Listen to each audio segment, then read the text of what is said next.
Welcome to this episode of Kennedy Saves the World. Today we're going back to Africa instead of out of Africa. I am joined by my inimitable travel partner, Kat Timpf, ladies and gentlemen.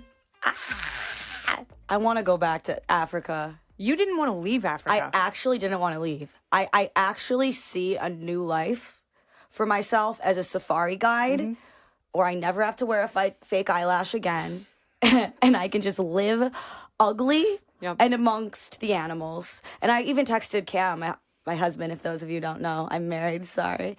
I texted Cam, I was like, can we move to Africa? And he was like, well, I don't really want to live in Africa, but I'll follow you. Which I thought was so sweet. It was very sweet. So so this is obviously filled with chocolate milk. Yes. But if it were a bottle of alcohol, it would be the kind of the local drink of South Africa, amarula, which you might recognize from this podcast.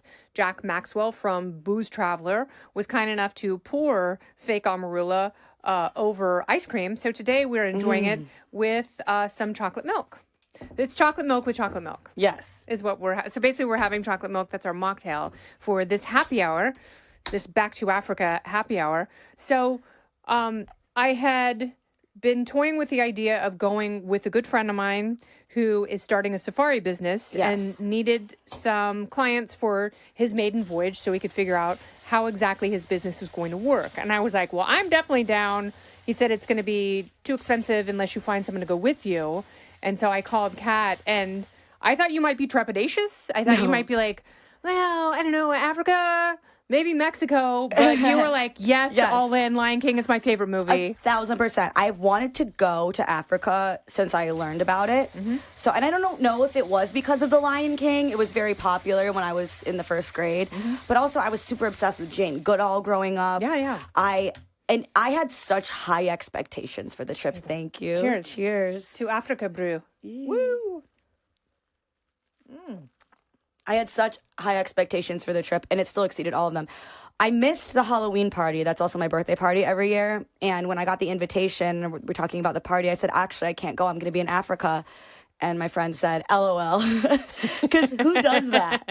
Who's just like, yeah, sure, I'll go to Africa. I do that, and I'm so glad I did. People, when I told friends and colleagues that we were going together, people thought that it was a bit, that it was a joke. And, and maybe you weren't well suited to Africa, but I have to say, you were up early every morning, 4:45, 5 o'clock, always ready to go, down for every single adventure, never panicked. Whenever something was presented to you, whether it was the Treehouse that we stayed in our first night, which, by the way, we stayed at a beautiful resort called And Beyond, which is the company that has many resorts throughout Africa and throughout the world. And these are beautiful, curated buildings, and they have excursions that are unmatched but very rustic. So they have essentially what is a 4-story treehouse. All of the levels are small. They're screened in, if not encased in sliding glass doors. And the first level is the kitchen, where we walked in and there was a tiny dining table with 2 plates set up next to each other. So for a little while, they thought we were on a lesbian honeymoon. So when we walked into our room, when we dropped our bags before we went to the treehouse, we got a note that said, enjoy the bush. Yeah, Lisa and Catherine, enjoy the bush. Everybody there was on their honeymoon pretty much, so they thought we were on a lesbian honeymoon, especially because you and I don't really exude feminine energy. Which was shocking to me because I always thought that I did. Especially on our days off, because we have to wear makeup at work. Yes. More makeup than most people, even club girls who go to the club. Drag queens. Drag queen. I've said this repeatedly. It's very akin to the getting ready routine of a drag queen. So I love to just not wear any makeup at all on my days off. So we were, little masculine vibes. And we had to outright just say, hey, we're not gay. And at one point we were joking about it because it was so obvious. Like, we had a giant bed and we're like, can we have separate beds? They're like, oh yeah, we'll pull them apart. It's really just 2 twin beds pushed together because we wanted to be accepting. Yeah. And then it turns out the safari guides in Zulu were talking back and forth to each other, trying to figure out if we were gay. Yeah. And they were asking each other, so they wouldn't offend us, but they were asking each other in Zulu and Swahili, like, are they gay? We're cool with that. So in the treehouse, They loaded up enough alcohol for the Navy and the Army combined. Like, there was more booze there, and I think we consumed almost all of it. If anybody had ever consumed more alcohol in that treehouse, in the history of the treehouse, I would be shocked, because most people who are in that treehouse are probably there because they do want to do sex with each other. I mean, you're in the middle. You were not near a hotel. You were 35 minutes away from the safari lodge. You have to be dropped off in a vehicle, and then the guy in the vehicle serves you your dinner and leaves. Yeah. And he's like, here's a radio. If you have any problems, get on the radio, and someone will come get you. Yes. So it's so romantic. So I think most people who go there are doing sex. So we obviously were not into that, so we just kept drinking and calling people. And by the way, I would like to apologize to my family, my boyfriend, to Dagan, to Guy Benson. Guy Benson was in Cam. Yeah, Guy to Benson. Our friend Keith. Yeah, we called a lot of people. We called Guy, and he was like, we were like, we're in a tree. He was like, I'm out to dinner with my in-laws, and I was like, do they know you're gay? They do. He's married to a man. Yeah, he's there. Yeah, they know. Which is nice. So we survived the night, saw a beautiful African sunrise at 5:15 in the morning. It was glorious. And then we were getting picked up at 6:30 to start our first safari drive. After, it really was a night in paradise. So if you go to And Beyond Ngala, which is spelled Ngala, opt in for the treehouse. You gotta stay in the treehouse. And stay all night, because we found out that people leave, like most people leave the treehouse because they get scared, because there are lions and predators all around you making noises throughout the night. Right. There are also a lot of very dangerous snakes in Africa. Like, I didn't know that there are puff adders, night adders, black mambas. Yeah. Yeah. We were the opposite. We were like, we want to see a lion fight. like hockey fans, as if we were hockey fans. And we started howling into the night. We did. Which might not have been the most responsible thing in the world. I think they could tell we weren't lions. But then in the morning, we had a troop of vervet monkeys surround the treehouse, and one little perv monkey was watching me shower. He watched me shower, and as soon as I got dressed, he ran away. He was not interested in seeing me with my clothes on. He was a perv monkey. I watched him crank his little monkey dong. You did? Yeah. I was like, am I seeing what I think I'm seeing? And then he watched her take a shower, and then he left. I'm like, I saw what I thought I saw. They picked us up. We go run on safari, and what do we see? So there are only 5 white lions that live in the wild in the world. We saw 2 of them the first morning we were there. And then we ended up seeing the other one the next day. Yep. We saw so much stuff. There's nothing like a lion looking you in your eyes and just being like, hey, what's up? And then walking away. Yeah, there were 2 enormous male lions, brothers. And so, we got a call on our radio. Our guide got a call from another ranger that they found these lions, so we wanted to go observe them. And we do, and we park a safe distance away. And the giant, like, alpha male lion, biggest lion you've ever seen, walks toward our Jeep and is just walking toward us. And it's like, there is definitely a transfer of energy when you see an animal that big and powerful. When they look at you, they're looking at you. In my eyes. Yes. In my soul. And they know they could rip my face off. And they know that you know that. Yeah. And they decide not to, which is very nice. And that was a point that you made. You were like, we're not the ones who are deciding whether or not we live or die right now. No, because we were surrounded by all these elephants that were getting a little agitated because they were with their little elephant babies. And we're surrounded by elephants. In fact, we saw a 1-day-old elephant baby that still had some umbilical cord attached. And the guide has a gun, right? But what is one gun versus a herd of elephants, like 20 elephants with so many moms, like so many angry moms? It's like a Virginia school board meeting. Yes, like they're all mad at you. And I looked at you and I was like, it's not up to us whether we live or die right now. Yeah, no, this one in particular was like, you want to go right now? Yeah. You want to go? You want to hurt my kid?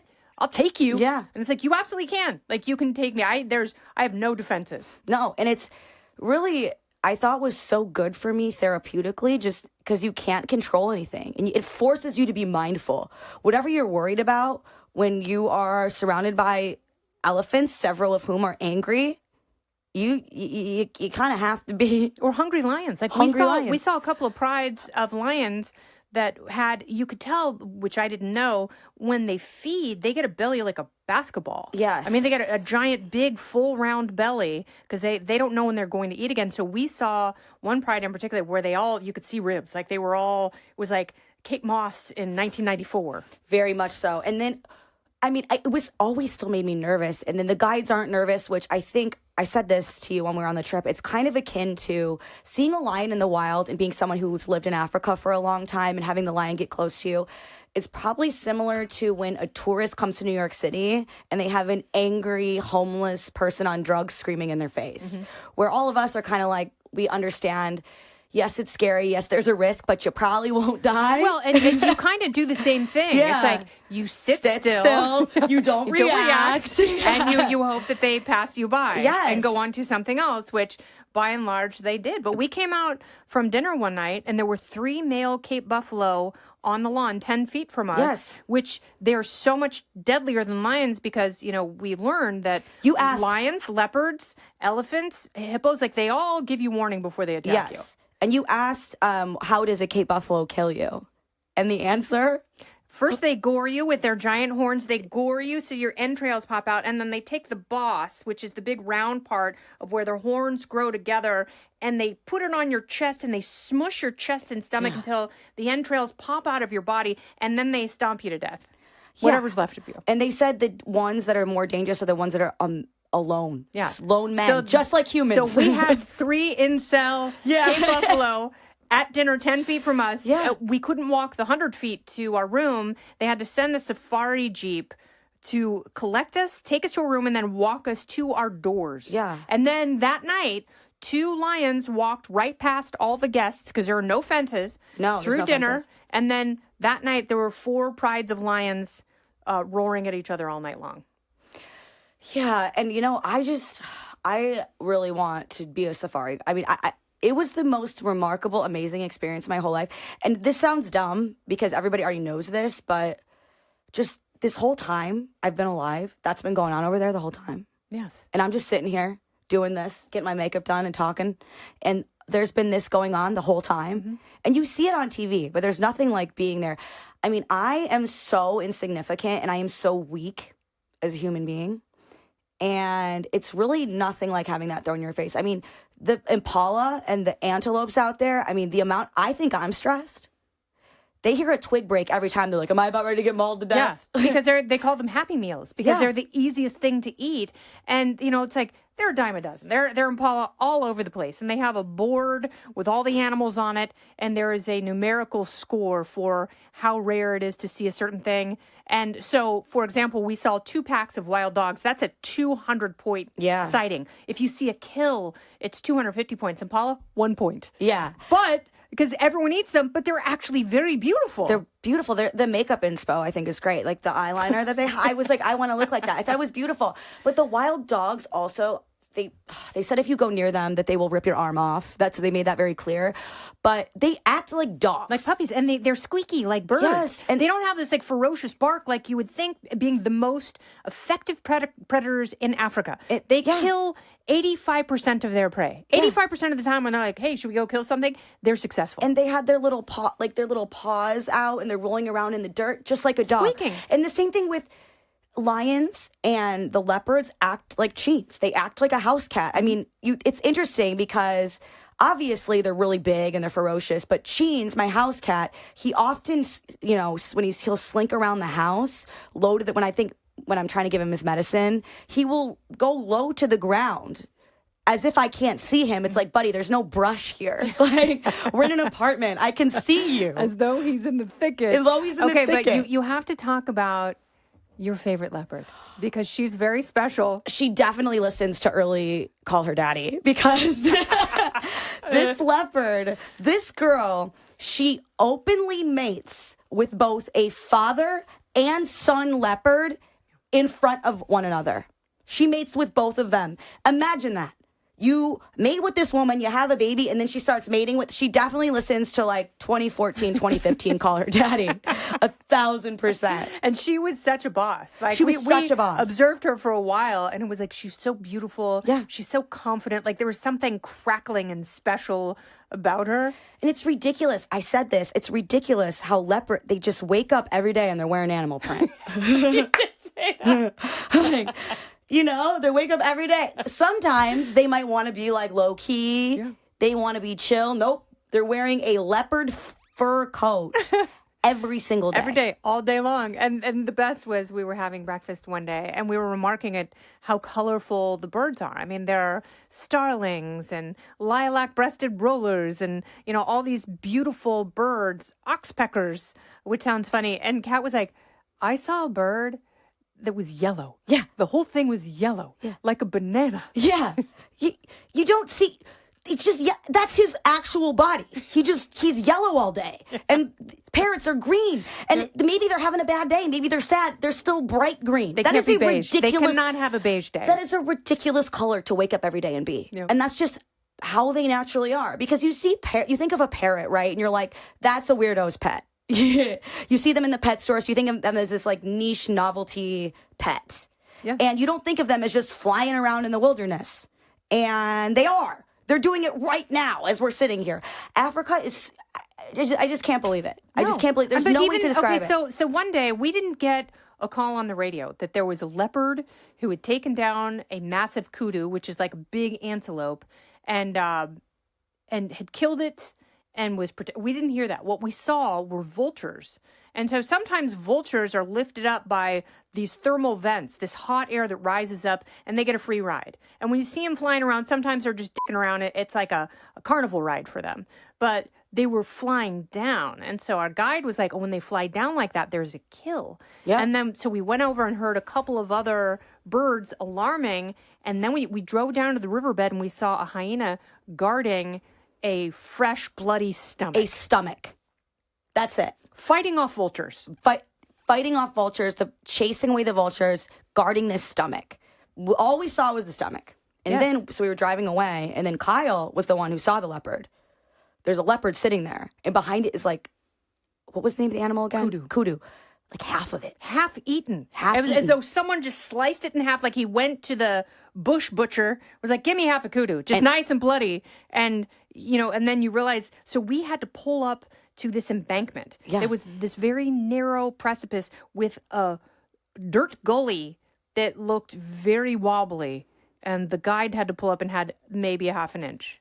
Yeah. Clearance. Yeah. Maybe. And the vultures are looking for, and then he said also people, but animals see the vultures. And they know. Okay, there's going to be a big kill there. Including lions. This leopard is like, on edge because worried about the hyenas, worried about the vultures, and then lions, like a pride of lions, can come up and try and take the kudu. This is the sun leopard in the love triangle, by the way. We saw all of them. And then when we were coming back, or heading back to the resort or whatever you want to call it, it's not really a resort, lodge.